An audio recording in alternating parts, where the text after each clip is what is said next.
Esta es mi Biblia, la palabra de Dios. Yo soy lo que mi Biblia dice que soy. Yo tengo lo que mi Biblia dice que tengo. Y yo puedo hacer todo lo que mi Biblia dice que puedo hacer.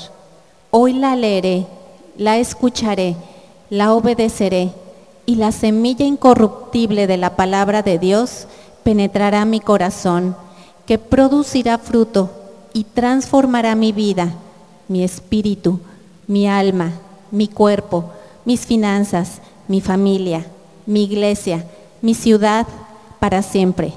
Nunca más seré el mismo, nunca, nunca, nunca. Y así es, porque la palabra de Dios es fiel. Hermanos, en esta hora vamos a compartir con ustedes un tema que tiene por título El centurión al pie de la cruz. Y lo vamos a basar en el libro de Marcos, en el capítulo 15, los versos 37 y 39. Si tienes ahí tu Biblia, lo puedes leer junto conmigo. Y dice así: Mas Jesús, dando una gran voz, expiró. Entonces el velo del templo se rasgó en dos, de arriba a abajo. Y el centurión que estaba frente a él, viendo que después de clamar había expirado así, dijo: verdaderamente, este hombre era hijo de Dios. Hermanos, les quiero hacer una pregunta para iniciar esta enseñanza. ¿A qué creen ustedes que se deba? Sabemos que los hechos bíblicos de la crucifixión de Jesucristo tuvieron lugar en Jerusalén, en Israel. Pero entonces, ¿qué estaba haciendo un centurión romano en Jerusalén? Esa es la pregunta. ¿Por qué el guardia a cargo de Jesucristo era un romano y no alguien de su tierra, un israelita o un judío? Bueno, esa pregunta la vamos a contestar en breve. Y esta presencia de este centurión tiene mucho que ver con algo que nos va a dar esta enseñanza, que es, 1, la nación de Israel, y 2, la misericordia redentora de nuestro Rey Jesucristo a través de la crucifixión. Entonces, vamos a hablar primeramente, hermanos, de la nación de Israel. Es un tema muy importante para el Señor porque está en la Biblia del Génesis al Apocalipsis. El Señor, Dios, desde el principio quiso establecer un pacto con un hombre, tú lo recordarás, con Abraham. Y ese pacto consistía en tener una familia y darle a esa familia una nación. Esto lo encontramos en Génesis 15, de los versos 5 al 7. Este es el pacto que hizo el Señor. Dice: y sacóle fuera, está hablando de Abraham, y dijo: mira ahora los cielos y cuenta las estrellas, si las puedes contar. Y le dijo: así será tu simiente. Y creyó a Yahvé y contóselo por justicia. Y díjole: yo soy Yahvé, que te saqué de Ur de los Caldeos, para darte a heredar esta tierra. Si ustedes se fijan, este verso bíblico, que es muy profundo, el pacto que hizo Dios con Abraham, es justamente eso, formar una familia y darle a esa familia una casa, una tierra. A eso se refiere con la simiente, con esa familia. Entonces, este pacto que consistía justamente en eso, en que el Dios del universo se haría uno con el hombre a través de este pacto, para el Señor es tan importante la familia que por eso en la Escritura, después de toda la creación magnífica que vemos, encontramos al término de ella, en el capítulo 2 de Génesis, la creación de la primera institución que el Señor creó. ¿Cuál fue? El matrimonio. Y lo encontramos en Génesis 2:24, porque para el Señor el matrimonio es muy importante.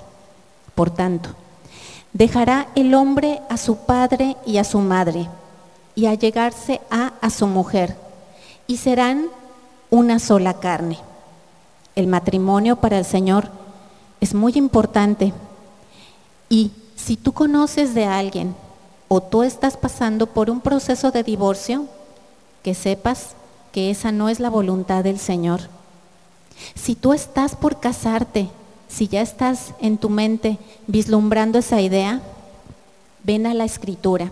La Escritura tiene mucho que decir sobre cómo edificar una vida en conjunto, porque edificar una vida de manera individual es una cosa, pero formar una institución que es la familia es muy diferente y la Biblia tiene todo que decir al respecto. Así que ni el divorcio es la voluntad de Dios y que esa familia se una es su voluntad y para ello nos da sus instrucciones en este libro. Así que, derivado de esto, estamos estableciendo que para el Señor el matrimonio es algo muy importante. Y entonces, en Génesis 15, Él establece justamente la formación de una nación. Esa nación entonces vendría a desarrollarse a lo largo de la historia, porque las palabras que el Señor ha dado se cumplen. Y entonces encontramos en el libro del Éxodo cómo es que esa familia que empezó a formarse, con el paso de los años, empezó a crecer y se multiplicó y se hizo muy grande. Eso lo encontramos en el libro del Éxodo. Sin embargo, vivían bajo la opresión de la esclavitud de Egipto. Entonces tú recordarás que el Señor mandó a un libertador, a Moisés. Y Moisés, a través del poder del Señor, logró libertarlos. Y entonces este pueblo de Israel, libertado de la esclavitud, salió de Egipto. Y entonces en los libros de la Biblia, de Deuteronomio y de Números, encontramos todas las andanzas que el pueblo atravesó durante el desierto por 40 años. Tampoco era la voluntad del Señor que pasaran tanto tiempo para llegar a la tierra prometida. Y tú sabes, hubo mucha desobediencia de parte del pueblo. Y bueno, pasó el tiempo y entonces en el libro de los Jueces nos dice que el pueblo de Israel comenzó a ser gobernado justamente por este tipo de personas, jueces, de los cuales el último de todos ellos, estos los encontramos en el libro de la Biblia que se llama Jueces, fue el profeta Samuel. Este profeta escuchó al pueblo y el pueblo le dijo, ¿sabes qué?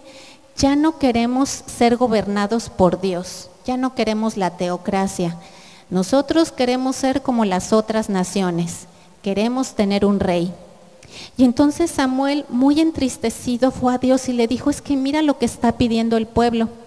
Y el Señor le dijo, mira, no te han desechado a ti, sino a mí. Vamos a hacerlo. Y entonces la nación tuvo sus reyes. Tuvo 3 reyes, como tú recordarás. El primero, Saúl. Después, el rey David. Y el tercero, su hijo, el rey Salomón. Y aquí sucedió una cosa muy importante. La nación, durante esos 3 reyes, permanecía unida. Pero como en toda familia, tú lo sabes bien, vino la fractura. Y esta fractura fue terrible porque conllevó a que la nación de Israel se dividiera en un reino del norte para Israel y el reino del sur para Judá. La casa de Dios se había dividido. Y entonces el Señor, en su misericordia, a lo largo de los años que fueron pasando, les mandaba a sus profetas para decirles, arrepiéntanse, el camino por el que están yendo no es el correcto. Los hombres tenían matrimonios múltiples y para empezar tenemos al rey Salomón, que tú recordarás que tuvo cerca de 700 matrimonios. De esta manera la nación fue cayendo en corrupción y tampoco era la voluntad del Señor. Entonces el Señor les estaba enviando profetas para que les dijeran lo que el Señor quería que ellos conocieran. Pero ellos no quisieron escuchar a estos profetas y la sentencia de todos los profetas era la misma: viene la cautividad. ¿Tú recuerdas que hace ratito decíamos que del Éxodo lo sacaron de qué? De cautividad. Bueno, pues por esta vida rebelde venía una nueva cautividad y mucho más terrible que la que ya habían experimentado. Bueno, entonces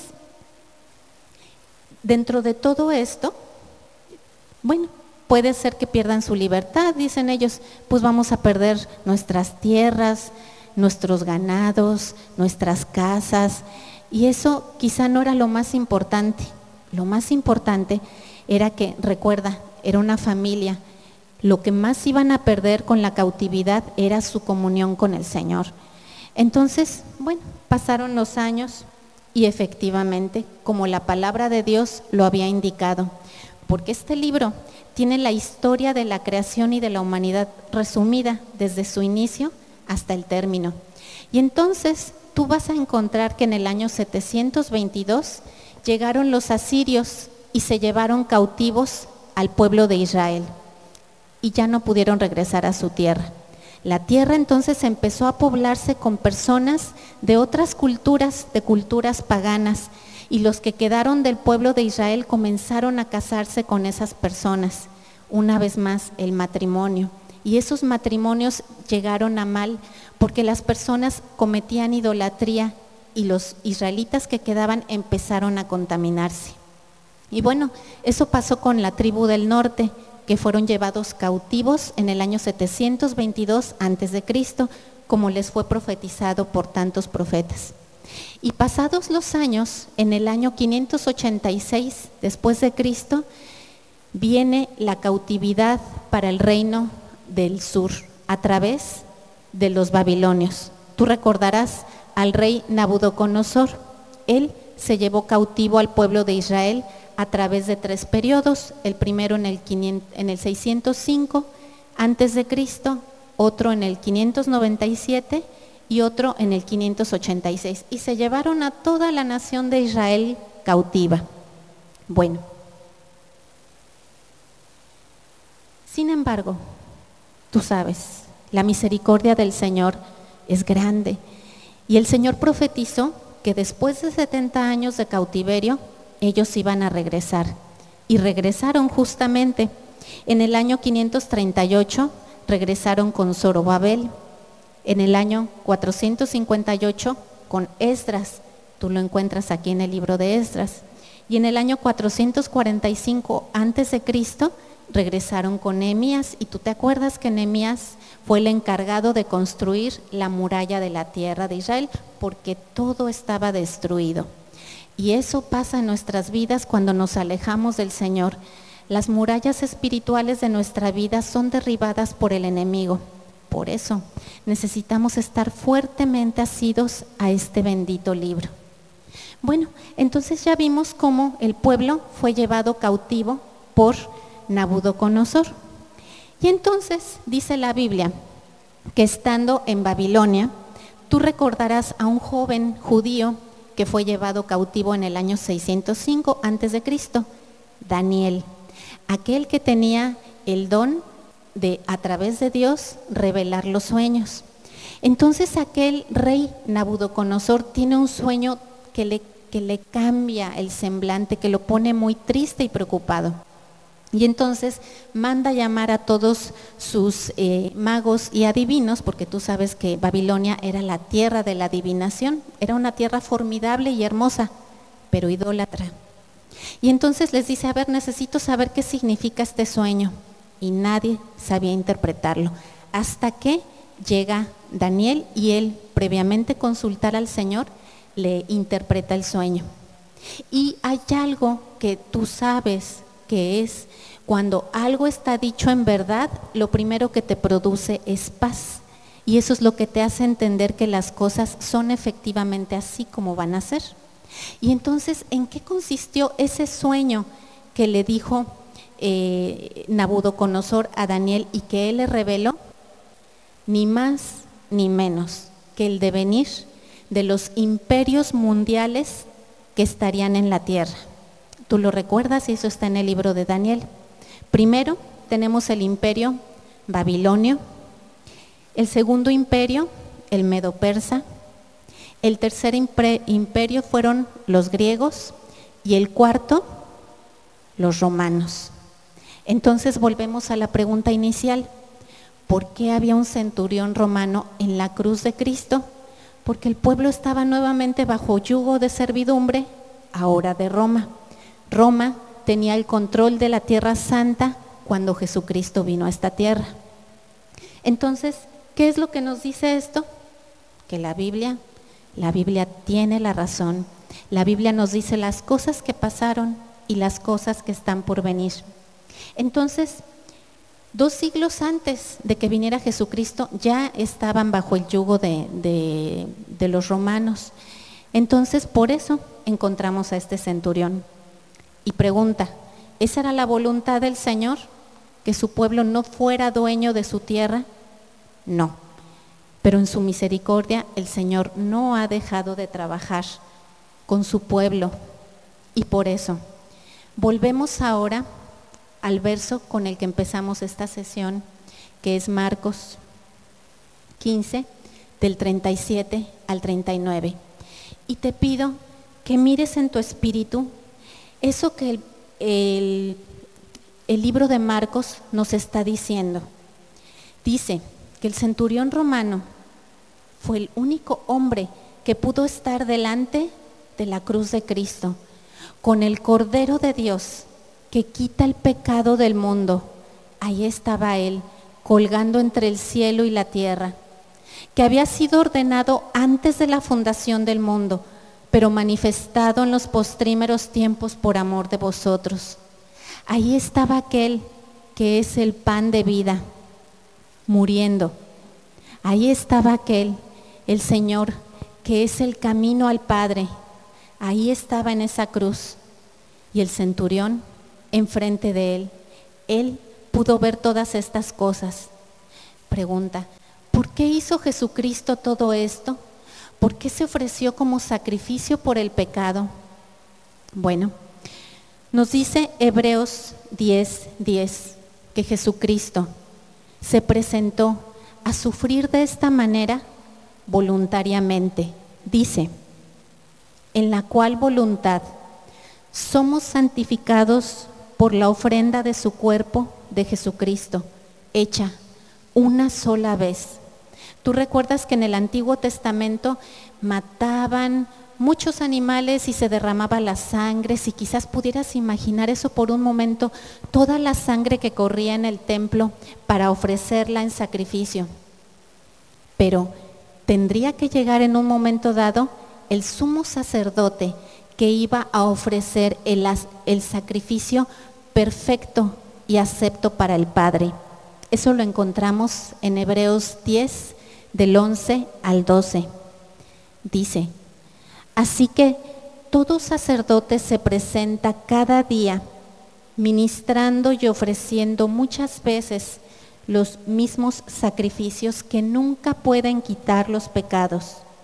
Pero habiendo ofrecido por los pecados un solo sacrificio para siempre, está sentado a la diestra de la majestad.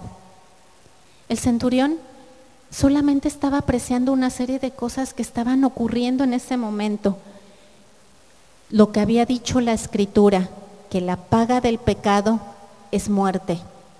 Él no se lo podía explicar, pero ahí estaba el Cordero de Dios, dando su vida en sacrificio para muchos, para todo aquel que lo recibiera. Porque dice la Biblia que de tal manera amó Dios al mundo, que ha dado a su Hijo unigénito, para que todo aquel que en Él crea no se pierda, mas tenga vida eterna. Y en esa promesa está la nación de Israel, y en esa promesa estamos tú y yo, porque dice en Romanos que nosotros fuimos injertados al árbol principal. ¿Por qué se ofreció Jesucristo de esta manera? Él lo hizo como propiciación por el pecado. ¿Esto qué significa? ¿Qué significa el término propiciación?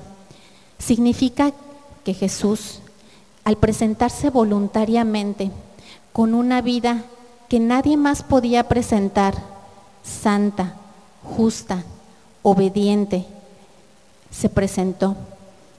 Y Él, en expiación, recibió toda la ira que debíamos haber recibido, tú y yo, por nuestros pecados. Porque el Padre lo que hizo fue que al que no conoció pecado, por nosotros lo hizo pecado. Jesucristo llevó tu pecado y llevó el mío, y de todo aquel que en él cree. El Señor puso a Jesucristo en propiciación por medio de la fe en su sangre para manifestar su justicia, atento a haber pasado por alto en su paciencia los pecados pasados. Este sacrificio glorioso, y el cual tuvo la gran oportunidad de ese hombre del cual no conocemos su nombre, sino solamente su profesión, aquel soldado romano, el centurión.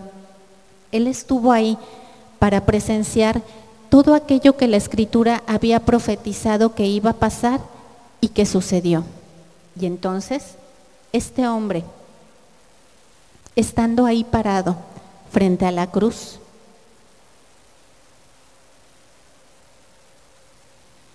dice la Escritura que presenció temblor en la tierra, presenció en los aires las tinieblas, y sin embargo, estas cosas a él no le importaron, no le asustaron.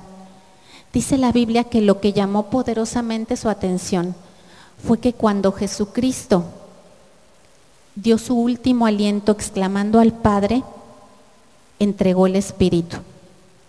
Y este hecho, para él, como una persona experta en la tortura que la cruz romana correspondía, ellos sabían que las personas que estaban crucificadas iban a estar ahí por días, sufriendo una muerte agonizante por toda la tortura que ésta les proveía.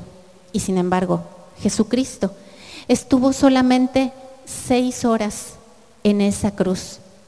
Y entonces, ese hecho que esta persona pudo ver, cambió por completo. Ese es el poder del Evangelio. Y por eso él dijo en Romanos 10, del 8 al 10, fíjate qué poderoso es este versículo, porque nos dice por qué el centurión dijo, verdaderamente este hombre era el Hijo de Dios. Nos lo explica el apóstol Pablo en Romanos 10. Dice, más que dice, cercana está la palabra de tu boca y en tu corazón. Esta es la palabra de fe, la cual predicamos, que si confesares con tu boca al Señor Jesús y creyeres en tu corazón que Dios le levantó de los muertos, serás salvo. Porque con el corazón se cree para justicia, mas con la boca se hace confesión para salud. El centurión romano representa a los gentiles. Por eso tú y yo pudimos haber estado en ese lugar, que al haber creído en Jesucristo nos estábamos apropiando de los beneficios de esa muerte tan terrible, la redención y la vida eterna. Pero esto, tú sabes que el Señor te hablaba en el principio que Él anhela esa familia y esa familia se va a consolidar. Por eso el apóstol Pablo, yo creo que con lágrimas cuando escribía esto, habla sobre la nación de Israel, porque dice en Romanos 10, del 1 al 4, hermanos, ciertamente el anhelo de mi corazón y mi oración a Dios por Israel es para salvación. Porque yo les doy testimonio que tienen celo de Dios, pero no conforme a ciencia. Porque ignorando la justicia de Dios y procurando establecer la suya propia, no se han sujetado a la justicia de Dios. Porque el fin de la ley es Cristo, para justicia a todo aquel que cree. El apóstol Pablo, como un erudito que era de la ley, conocía cuál era el problema por el que pasaba su pueblo, porque también él era israelita, él era benjamita. El apóstol Pablo sabía que ellos estaban deseosos de hacer la ley, pero en sus fuerzas. Y la gracia de Jesucristo ya había sido derramada para hacerlo en el poder de su Espíritu. Por eso esta familia, la familia de Dios, la nación de Israel, vendrá a ser glorificada y vendrá a tener la paz que nunca tuvo. En su misericordia, el Señor también extiende a nosotros esta gracia inmerecida para ti y para mí. Este centurión romano es un ejemplo de una vida transformada por el poder bendito y glorioso del Evangelio. Quizá tú ya lo hayas experimentado, quizá tú ya veniste a esa cruz hace 15 años, o quizá ya veniste a esa cruz hace 2 años, o quizá en este momento hayas recibido a Jesucristo en tu corazón creyendo lo que Él hizo por ti. Si ya lo hiciste, ahora es momento de crecer en la fe. Y la manera de crecer en la fe, tú puedes escuchar muchas enseñanzas y eso es glorioso, pero lo que te hace crecer en la fe es que tú pases tiempo con la palabra de Dios. Esto es caminar con Él. Cuanto más tiempo pases tú leyendo y tú meditando en la palabra de Dios, esto va a hacer que esa persona que nació en esa cruz a una vida nueva crezca a la altura de un varón perfecto, porque tenemos la mente de Cristo. Entonces, este crecimiento, hermanos, lo podemos explicar de la siguiente manera. Las cosas naturales, todo lo que nosotros vemos, nos explica las cosas espirituales, lo que no vemos. Entonces, pasar tiempo con la palabra, esto es, pasar tiempo con Jesús, conociendo sus pensamientos, su voluntad, el anhelo de su vida, el anhelo que tiene para tu vida, para que tú descubras el propósito de tu vida. Porque muchas veces quizá los padres lo que hacemos es decirle a nuestros hijos el camino por el que deben de andar, pero nuestro Padre, Él es el que sabe exactamente cuál es el destino que nuestros hijos deben de seguir, y ese destino lo van a descubrir en este bendito libro. Entonces, ¿podemos hacer una comparación de lo que es caminar con Jesús? Y no sé si tú has visto una herida de una cesárea. Una mami tuvo un bebé y le hicieron una cesárea, cuando no es un parto natural. Y entonces esa cesárea pues empieza a cerrar al cabo de los primeros días. Entonces, si tú la ves, pareciera que ya cicatrizó. Toma quizás 7 días el hecho de que empiece a cerrar a nivel de piel. Parece que ya cicatrizó. Pero sin embargo, a nivel de músculo, si te vas más profundo, a nivel muscular quizá tome hasta 3 meses la cicatrización de esa herida. Pero si te vas a nivel del útero, quizás hasta tome 1 año. Por eso a la mamá se le dice que no le conviene embarazarse en un tiempo corto, se le dice que no levante cosas pesadas, etcétera, porque ella no lo sabe, pero todavía está en proceso de sanación. Bueno, eso exactamente es lo que hace la palabra de Dios. Tú vienes a ella todos los días y sin que te des cuenta, así como este ejemplo que dimos, está sanando dentro de ti tantas y tantas cosas que primero quizás ocurren en un nivel que tú no te das cuenta, pero posteriormente el Señor te lo dice claramente, las cosas que no estás haciendo de la manera adecuada y correcta para tu vida, porque somos administradores de esta corta vida que tenemos.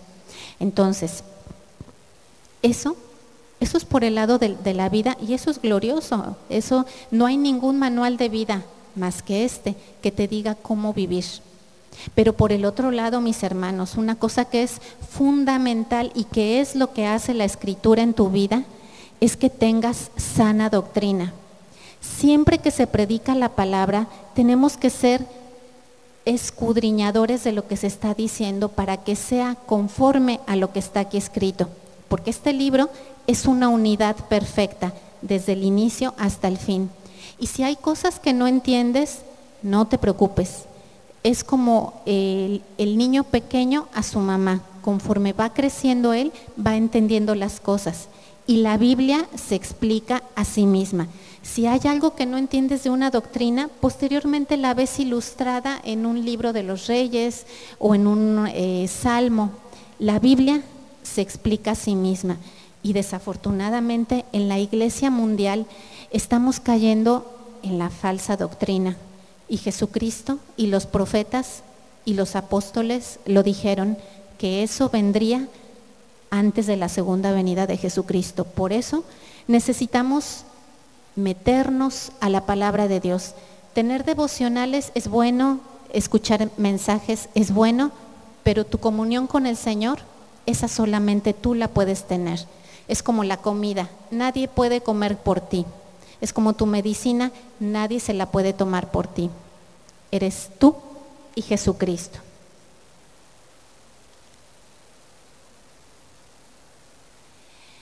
Mis hermanos de la alabanza, si son tan amables de venir. Y entonces, producto de esta comunión que tú tengas con el Señor Jesucristo, que es nuestra familia, recuerda, somos miembros de un pacto, vas a darte cuenta que entre tus manos vas a tener el tesoro más grande del universo. Y de hecho la Biblia lo dice, que ese tesoro se llama Jesucristo. Y lo tienes en tus manos, lo único que necesitas es venir a Él. Para que te des una idea de cuán valioso es, hay una historia que dice que un acaudalado hombre tenía una colección de hermosos violines. Uno de ellos era uno de tal calidad que el violinista virtuoso Fritz Kreisler, él lo quería. Y sin embargo su dueño le dijo, ese violín no está en venta. Este violinista le dijo, Señor, pero por lo menos permíteme tocarlo. Y le dijo él, ok, adelante. Entonces el violinista tomó en sus manos aquel instrumento y lo tocó como olvidándose de sí mismo y entregando su alma. Cuando terminó de tocarlo, lo dejó con todo cuidado en su estuche, con el mismo amor con el que una madre coloca a su bebé en la cuna. Entonces el hombre le dijo, Señor Kreisler, usted no puede comprar el violín, lléveselo, es suyo. Nadie que toque de esa manera puede ser, nadie más que él puede ser el dueño de ese violín. Hermanos, este no es un violín, pero a través de él tu vida va a tocar la música más hermosa y asombrosa y valiosa, porque vas a ser de bendición para tu familia, para tu iglesia, para tu ciudad. Recuérdalo, la palabra de Dios es viva y eficaz, es el tesoro más grande del mundo que muchos no han descubierto y es tan codiciable porque en él está todo lo que el Padre tiene para tu vida. Por eso hacemos la oración que hizo el apóstol Pablo en Filipenses 2, del 6 al 11, que dijo, haya pues este sentir que hubo también en Cristo Jesús, el cual, siendo en forma de Dios, no tuvo por usurpación ser igual a Dios, sin embargo, se anodadó a sí mismo, tomando forma de siervo, hecho semejante a los hombres, y hallado en la condición como hombre, se humilló a sí mismo, hecho obediente hasta la muerte y muerte de cruz, por lo cual también Dios lo ensalzó a lo sumo y dióle un nombre que es sobre todo nombre, para que en el nombre de Jesús se doble toda rodilla de los que están en los cielos y los que están en la tierra, y toda la tierra confiese que Jesucristo es el Señor, para la gloria de Dios Padre. Hermanos, vamos a adorar a este Rey bendito que dio su vida en la cruz por ti y por mí y que nos ha acercado al Padre. Gracias, bendito Padre, porque nuestros ojos te van a ver, precioso Rey. Hermanos, si gustas tomar tu lugar, vamos a orar por las ofrendas que en esta hora se van a levantar. Padre, gracias por tu palabra, Señor, y sobre todo por darnos la oportunidad de poder estar aquí reunidos. Y Padre, te pedimos que las ofrendas que se van a levantar, Señor, continúen con este servicio, Señor. Nos has regalado un año más. Gracias, Padre, para esta casa donde tu palabra es predicada. Padre, que siga contando con tu bendición para nuestra pastora, Señor, y su familia, y todos los servidores que están aquí, el grupo de alabanza, los hermanos que están en Ujieres, los que cuidan niños, para todos ellos, Padre, gracias porque han dispuesto su corazón. Y Padre, que sus trabajos también sean bendecidos y su dinero siga siendo multiplicado en el nombre de Jesús. Amén. Y bueno, en lo que pasa nuestro hermano, pues ya ustedes recuerdan que tenemos aquí a la vuelta el aniversario y pues gracias a Dios 28 y 29 de enero ya lo tenemos por aquí confirmado y con todos los avances. Si gustas colaborar para la realización de esta actividad, pues ya sabes, puedes dirigirte con la pastora y recordarte que se tienen 3 servicios que son los miércoles a las 6 y los domingos a las 10 y a las 6. Y el día del aniversario, el domingo, solamente va a haber el servicio de las 10 de la mañana, porque se va a tener el servicio del sábado. Entonces, pues tenemos esta oportunidad de congregarnos. Y bueno, para despedirnos, si gustas ponerte de pie para que quedemos despedidos y decimos: la gracia de nuestro Señor Jesucristo, el amor de Dios y la comunión con el Espíritu Santo sea sobre todos ustedes. Que todo nuestro ser, espíritu, alma y cuerpo permanezcan irreprensibles para la venida de nuestro Señor Jesucristo. Que a partir de ahora y hasta que el Señor vuelva, nos encuentre a ti y a mí, creciendo en fe a los pies de la cruz de Cristo. Y los que así lo haremos decimos: amén. Quedamos despedidos. Dios los bendiga.